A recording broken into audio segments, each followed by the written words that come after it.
Três coisas que você não deve fazer com sua flor de maio para que ela floresça todo ano. E ainda vou ensinar uma técnica para fazer mudas para que ela já floresça logo em seguida. Então fique aqui até o final do vídeo para não perder nenhuma dica. Oi pessoal, tudo bem com vocês? Eu sou a Ju aqui do canal Jardinagem Orgânica e sejam todos bem-vindos ao meu canal. A flor de maio, ela pertence à família dos cactos. Isso quer dizer que ela é um cacto, mas sem espinhos. Na maior parte do ano, a planta apresenta seus lindos gomos verdes e frágeis. Mas no período entre outono e inverno, quando a incidência de luz solar é menos intensa, aparecem os botões que se transformam em lindas flores. Então vamos lá para a primeira coisa que você não deve fazer com sua flor de maio. Logo após a floração, você nunca deve deixar de adubar a sua planta, pois ela usa quase todas as suas energias para a formação dos botões e as flores. Talvez você já tenha reparado que após a floração da sua planta, ela pode ter ficado feia com aspecto doente. Ela fica desidratada, às vezes começa até a murchar. Isso porque a sua planta ficou fraca. Então, um erro muito comum é que as pessoas cometem com a planta é não adubar a planta depois dessa floração. Por isso, é de suma importância que você adube a sua flor de maio após a floração. Pode ser adubada de preferência com adubo orgânico, o NPK. Você pode usar o adubo líquido feito com casca de ovos, borra de café e casca de banana. Esse adubo é rico em NPK, nitrogênio, potássio e cálcio.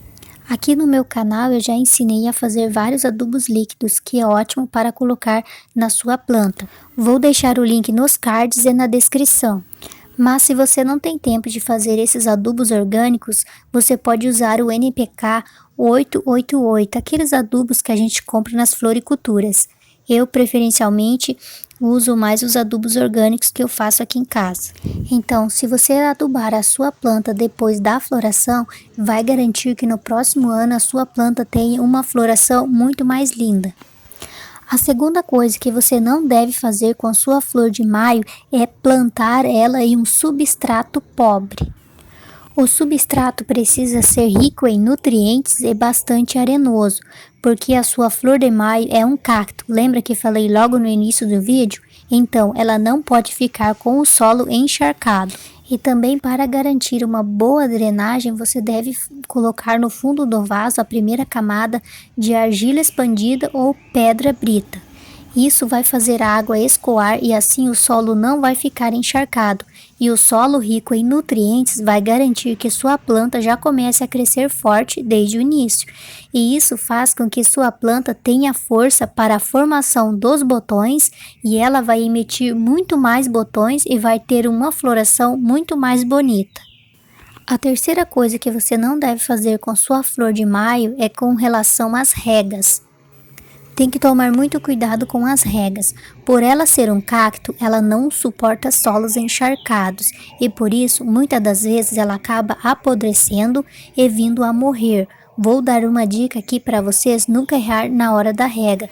Quando vocês forem regar a sua planta para ter certeza se ela precisa ou não de água, vocês pegam o dedo e colocam dentro do substrato.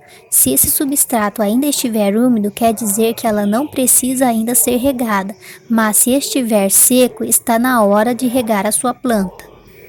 Antes de eu falar para vocês da técnica de fazer mudas, eu vou só recapitular aqui com vocês as três coisas que você não deve fazer com sua flor de maio. Primeira, não adubar a planta depois da floração. Lembre sempre de adubar para garantir que no próximo ano ela venha florescer. Segunda coisa, plantar em um substrato pobre. Sua planta precisa ser plantada em um substrato rico em nutrientes para que ela cresça forte. E a terceira coisa que você não deve fazer com sua flor de maio é regar demais a sua planta. Lembre sempre que ela é um cacto e não suporta o solo encharcado. Agora vou falar de uma técnica aqui que a minha mãe descobriu com sua flor de maio. Ela foi fazer mudas novas e então pegou um galho da planta agora no início da floração, quando ela estava começando a surgir os botões, e plantou em um vaso. E logo depois a minha mãe percebeu que essa nova muda também começou a dar um botão. É essa muda aí que eu estou mostrando para vocês no vídeo. Ela pegou um galho da outra planta, do outro vaso e plantou aqui e essa também começou a florir. Essa mudinha, esse galinho que ela pegou do outro vaso não tinha botão, era uma mudinha normal. E depois que ela plantou que surgiu esse botão. Então eu fui pesquisar sobre isso e descobri que as plantas também se lembram de experiências vivenciadas, conta Federico Martinelli, um geneticista de plantas da Universidade de Florença.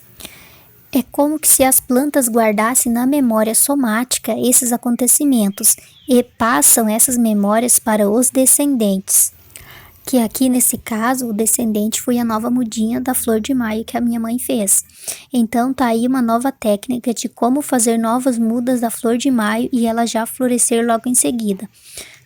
E no próximo ano ela também florescerá, assim como a outra planta do vaso de onde foi tirada a muda, pois está guardado em sua memória que chegou a época de florir. Ah, e lembrando que deve ser plantada em um substrato rico e no início deixar o solo um pouco mais úmido e depois de passar a floração diminuir essas regas. Esse foi o vídeo, espero que vocês tenham gostado, já deixe seu like e compartilhe com aquela amiga ou amigo que gosta muito de flor de maio. Até o próximo vídeo, tchau, tchau!